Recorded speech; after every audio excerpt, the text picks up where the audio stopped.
Today we're going to be talking about Gigantamax in Pokemon Go. Gigantamax is pretty much the same thing as Dynamax, if you know a little bit about that. However, when you Gigantamax a Pokemon, it's going to have a special look, similar to Mega Evolution. So instead of Dynamaxing a Charizard and it looks like just a bigger Charizard, it's actually going to look like a different form of Charizard. On top of that, Gigantamax Pokemon have these special moves. They don't have the D-Max general moves, but they have the G-Max Max moves. These are exclusive moves per every single Gigantamax Pokemon in Pokemon Go, and these moves are much stronger than the bare bones Dynamax moves. So you're definitely going to want them because they're going to allow you to take down Dynamax or Gigantamax Pokemon a lot easier since these moves are doing more damage. Now there's a total of 33 Gigantamax Pokemon in the Pokemon universe. In Pokemon Go, we only have 4 with 1 more coming. Let's go through every single one so you can know what to expect. Well, first of all, we have Gigantamax, Venusaur, Charizard, and Blastoise, which of course were the first 3 to drop. There's a Gigantamax Butterfree, a Gigantamax Pikachu, Gigantamax Meowth, Gigantamax Machamp, Gigantamax Gengar, which was the 4th Gigantamax to drop in Pokemon Go, Gigantamax Kingler, which people think is going to be the next Gigantamax boss based on the trailer we saw, Gigantamax Lapras, which we could see coming during the Christmas season, Gigantamax Eevee, Gigantamax Snorlax, Gigantamax Garbodor, Gigantamax Melmetal, Gigantamax Rillaboom, Gigantamax Cinderace, Gigantamax Inteleon, Gigantamax Corviknight, Gigantamax Orbeetle, Gigantamax Dreadnought, Gigantamax Colossal, Gigantamax Flapple, Gigantamax Appleton, Gigantamax Sandaconda, Gigantamax Toxtricity, which is the next Gigantamax Pokemon dropping, which will be available November 23rd and 24th during the Wild Area event. Gigantamax Centiskorch, Gigantamax Hatterene, Gigantamax Grimmsnarl, Gigantamax Alcremie, Gigantamax Copperjaw, Gigantamax Duraludon, Gigantamax Urshifu in both forms, and of course Gigantamax Eternatus, which could be a legendary only available through the Gigantamax battles. Now, obviously you might have noticed a lot of these Pokemon not in Pokemon Go yet, so we're gonna have to wait till these Pokemon even drop before we even see the potential of getting their Gigantamax forms. But in terms of the Gigantamaxes we have currently, how do you get them? Well, to catch a Gigantamax Pokemon, you need to defeat a Gigantamax 6-star battle. Yes, these are 6-star battles, the hardest in Pokemon Go, alongside Primal Raids or Mega Legendary Raids. Gigantamax battles will appear, of course, at power spots. During special events, Niantic will usually announce when Gigantamax Pokemon are appearing. For example, again, the next one, the 23rd and 24th Gigantamax Toxtricity will be appearing at power spots. Now, you can take on Gigantamax 6-star battles with 1 to 40 people. Yes, you can take them on with less than, by yourself.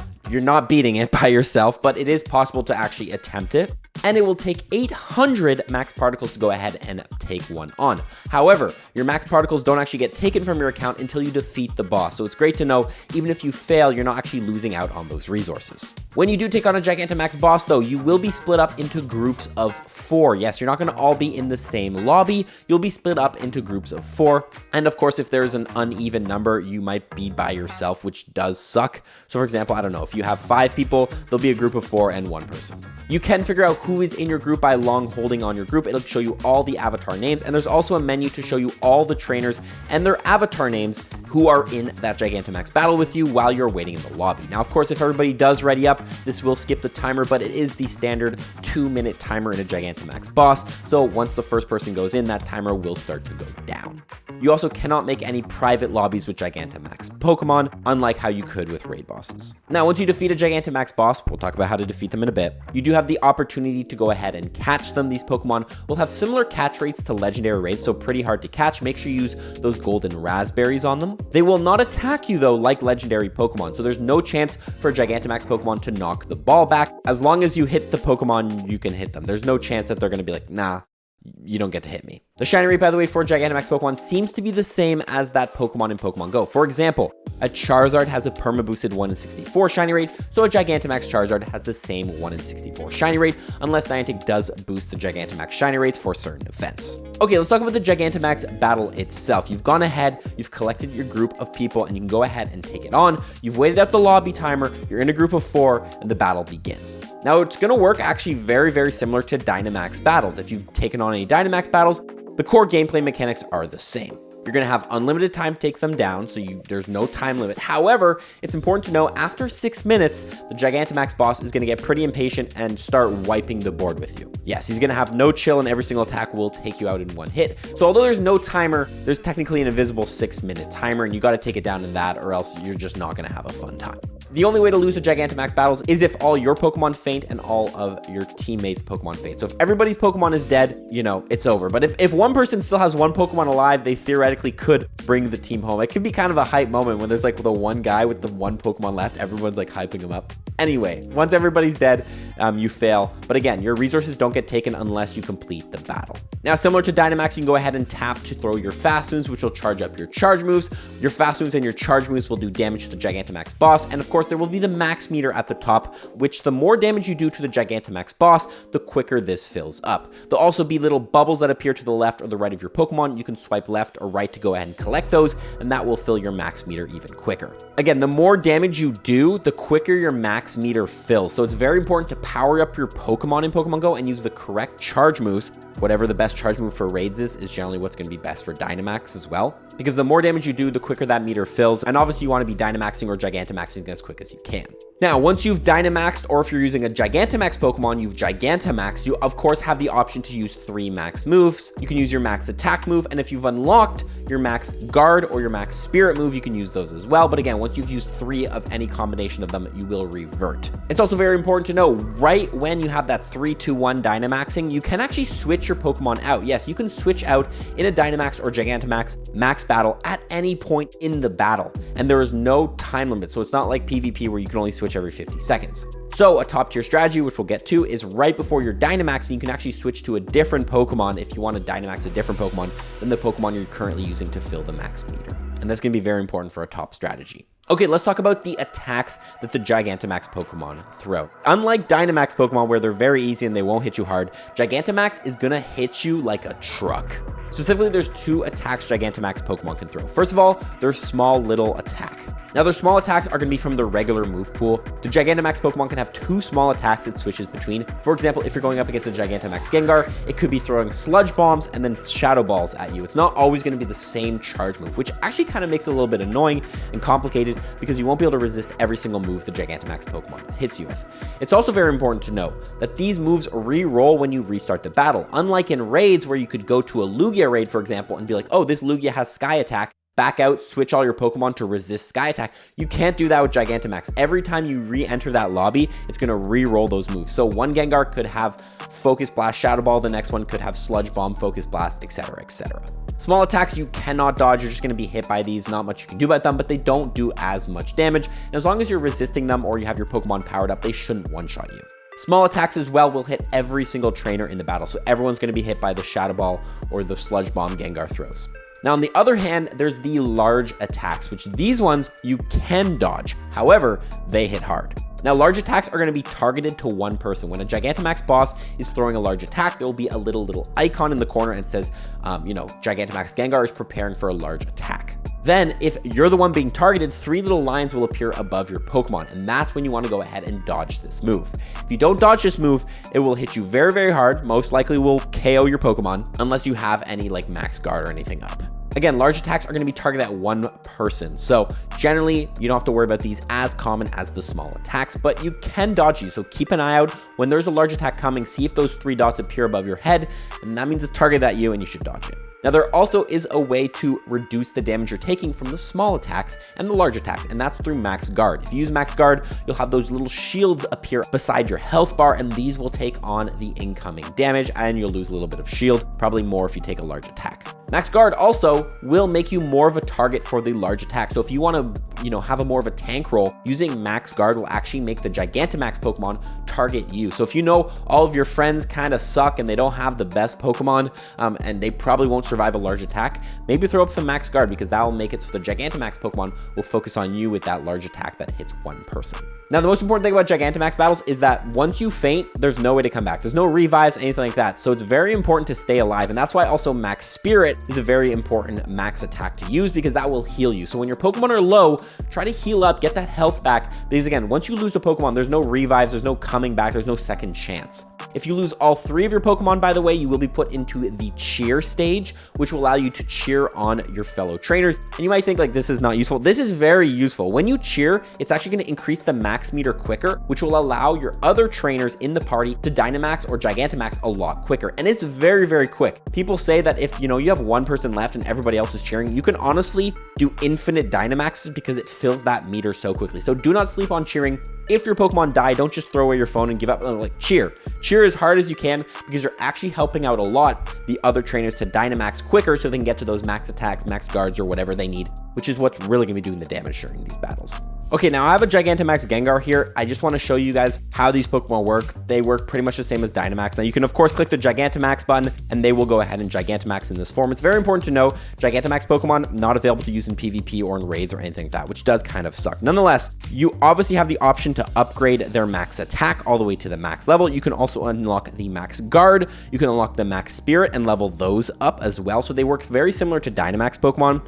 You also have the option to power these Pokemon up to a higher level. This, of course, will allow them to do more damage. Very important to power up your Gigantamax and Dynamax Pokemon if you're going to be using them. And you have the option to go ahead and give them a second attack. So they work very, very similar to regular Pokemon. You can even Mega Evolve a Gigantamax Pokemon. However, it won't keep its Gigantamax form. So if I Mega Evolve it, it'll go into a Mega Gengar. But then I could switch it up and be like, I'm actually going to Gigantamax it now, which is actually pretty cool. You could have a Gigantamax Pokemon that's also a Mega Pokemon. Use it for both those things, but obviously not at the same time. And you can't use Mega and Dynamax battles anyway, so you know, they kind of have their individual issues, but yeah, pretty cool. Of course, Gigantamax Pokemon also will have IVs, and their IV floors are the same 10, 10, 10. That's the lowest IVs a Gigantamax Pokemon can be when you're catching it, which means it has a 1 in 216 chance of being 100% IV when you go ahead and take down a Gigantamax Pokemon. That's pretty much all you really need to know about the mechanics, but let's talk about the top strategies taking down Gigantamax Pokemon. And there's 4 general strategies here we've broken down that the community have found that are the best for taking them down, with the last one, in my opinion, being the best and most broken strategy. Number 1 strategy is going to be tap and get a lot of people. Yes, obviously it's not the best strategy, but if you have 40 people taking down a Gigantamax Pokemon, most likely you're not going to fail. It will be hard and you will lose a lot of Pokemon, but you don't even really need, like, as long as your Pokemon are evolved and not powered up, if you have 40 people, you can pretty much just tap your way and power through. Now, obviously, 40 people, that's going to be for the more city communities. Anybody in the rural areas is going to actually have to take some time and focus up and figure out a real strategy. But if you just have a lot of people and you get 40 people in a Gigantamax battle, you shouldn't have any problem taking it down. Of course, it's important to power up your Pokemon, power up your max moves, all that stuff. But if you have 40 people, you can still just tap your way through these bosses. Now, obviously, that's not a viable strategy, and you can still fail with 40 people if you guys are just running like Charmanders and Wooloos that are unevolved and all that. Like, you can still fail with 40 people. So what are some top strategies? The number 1 here I'm going to talk about is going to be the healer strategy. Now, remember how I said you're going to be partied up in groups of 4. It's very important when you get partied up in your group of 4, figure out who those 4 people are. Then once you have those 4 people, you're going to want to decide one person to be a healer. A healer role is going to be a person that will heal the party. Remember, when you use Max Spirit, it actually will heal everybody in your party, not just yourself, unlike Max Guard, which will just shield yourself. The strategy is to have one person as a healer and then the other 3 people have them as attackers. These people will be the ones using their max attack when they Dynamax, trying to do as much damage as they can. Meanwhile, when the healer Dynamaxes, they should just be using Max Spirit to make sure everybody's health is up. You can even have 2 healers for harder Gigantamax bosses if you'd like, but generally 1 should be enough. And remember, the healer should max out their Max Spirit move so that they go ahead and heal as much health as they can, and the attackers should max out their max attack move. Also, of course, remember to use the correct type. Like, for example, if you're going against the Gigantamax Charizard, make sure you use a, water type Pokemon. This is a very simple strategy and can be done at many meetups. So if you end up hosting a meetup or something like that, see if you can split up people into groups of 4, get them to go together, figure out who's the healer and the other ones who are attacking.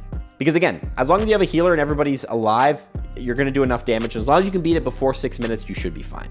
Okay, the next strategy, a more individual strategy in my opinion, but this is going to be a tank and attack strategy. Now, this strategy was generally found well working against Gigantamax Gengar. It won't work as well against different raid bosses, but Gigantamax Gengar, of course, is a Pokemon that is very, very weak to itself, Gigantamax Gengar. However, it does very, very well against itself. So this is where this strategy comes in. The strategy is to have one Pokemon that is more tanky and defensive, and then one Pokemon which is more of a glass cannon attacking Pokemon. In the Gigantamax Gengar instance, you have Greedent, which is a normal type, which will resist most of Gigantamax Gengar's move. Focus Blast obviously hits really hard. And then you have a Gengar, which will hit Gengar really hard for big damage, but also will take huge damage. So you do not want to have that Pokemon in very often. The strategy is you start with Greedent, and then you want to go ahead and fill up that max meter. Once that max meter is full, you can then go ahead and take those 3, 2, 1 countdowns and switch into your Gengar. Yes, remember how you can switch at any point in a Gigantamax battle. Right before your Greedent's about to Dynamax, you're like, nope, I actually want to switch into Gengar and Gigantamax my Gengar. Then you'll hit Gigantamax Gengar with 3 of the Ghost Gigantamax moves, or whatever you have. If you have a Dynamax Gengar, that works as well. And then you want to switch back into the Greedent once you die. The key here is to pretty much just use Greedent as a damage sponge to build up your max meter, and then go ahead and switch into Gengar to hit it with 3 moves to do the most amount of damage, and then switch back, etc, etc. Having 2 Greedents in case one dies, and then a Gengar in the back works out pretty well, and this strategy worked wonders against Gigantamax Gengar when I used it. Of course, there are certain aspects you have to be scared about, like if Gengar does have Focus Blast, Greedent is not going to enjoy that at all, so maybe throwing in a Max Guard could be pretty useful. But overall, this is the strategy. Of course, this will require you to power up more Pokemon, and this is why I think the last strategy here is the best, and this is actually the strategy that people are using to take down Gigantamax bosses with only 4 people. It's going to be the all-out attack guard strategy. I just made up that name. That's not exactly what it's called. Now, I've seen this strategy online, and I specifically saw G47IX take down a Gigantamax Gengar with 4 people with this strategy. Now, how this strategy works is you're going to want to go ahead and use one Pokemon that is a throwaway Pokemon. This Pokemon is going to die. You do not care about it. You just want to use it at the start of the battle to fill up your max meter a bit. Then you're going to have your second and even third Pokemon potentially as a maxed out level 40 Pokemon, which has all of the max moves unlocked, all of them maxed out, and overall is just a complete Pokemon. A level 40 all max move unlocked. Level 50 is even better. Once your first Pokemon dies, you will switch into that Pokemon, and by then, hopefully your max meter will be filled, and you can go ahead and Dynamax for the first time. Once you Dynamax, use Max Guard 3 times. Fill up that shield to the max of 3 shields. You can have up to 3 Max Guard shields at once. If you don't know how Max Guard works, it actually will take a lot of damage from the Gigantamax boss before the shield breaks. And it is much better to take damage on shields than it is to take on your actual health. Shields are pretty broken in Gigantamax. Then once you go ahead and switch back, pretty much just stay in this Pokemon, go ahead and throw moves at this Pokemon, Gigantamax again, and then start using your max attack. Keep an eye on your max shields though. When you do take a lot of damage and those max shields drop to maybe 1, instead of using your max attack, refill those shields. And then just repeat this strategy. Attack it with your max moves as often as you can, and when your shields get low, replenish them. If somehow the Gigantamax boss gets through all your shields, go ahead and use Max Spirit to heal up some health before you throw on some more shields. The strategy is pretty individual, in which each trainer in the party is going to just focus on shielding themselves and doing as much damage as they can. Shields are pretty broken in Gigantamax battles because they just reduce so much damage taken in, and theoretically you can have unlimited health in a Gigantamax battle by just having shields up. Now, obviously, the only thing to be scared about with this strategy, and honestly all strategies, is that 6-minute timer. So with 4 people, this is why you want to have the correct Dynamax Pokemon. For example, against Gengar, using something like a Gengar or using something like a Metagross, something that does really good damage to the boss is going to be very important. You want to be doing super effective damage. However, as long as you have that Pokemon powered up to level 40 or 50 and you have all your max move unlocked and maxed, you should be set. Again, watch out for that 6 minutes, because once 6 minutes does go, this strategy and most all strategies does crumble. So the key is to take it down with less than 6 minutes. After 6 minutes, the Gigantamax boss is just going to start wiping the field with you and probably clearing your shields instantly. Nonetheless, though, that is the top strategy for taking out Gigantamax bosses, and hopefully I taught you everything you need to know about Gigantamax. I'm pretty excited for Toxtricity to come on November 23rd and 24th, because I'm actually going to be attempting it with 4 people. It should be possible to take down Gigantamax Toxtricity with 4 people, as long as you have a fully powered up Dynamax Excadrill with all the max move and you use that last strategy I mentioned. Stay tuned for a video on that, because I'm going to test that out and see if it's actually possible. Remember, by the way, to go ahead and download Campfire if you're looking for Gigantamax battles to go ahead and take down with your local community. I always recommend checking out Campfire. This is a great app to find local meetups and people who might be interested in taking down Gigantamax bosses, because I know obviously you do need people to take these down. As long as you follow like the healer or the tank and damage strategy, 16 people with powered up Pokemon should be able to take these down, no problem. But again, the lesser strong your Pokemon are and the less you guys follow strategies, the more people you're going to need. Watch the video below if you enjoyed this one to learn more about Dynamax Pokemon and how those work in Pokemon Go, and follow for tips. Peace.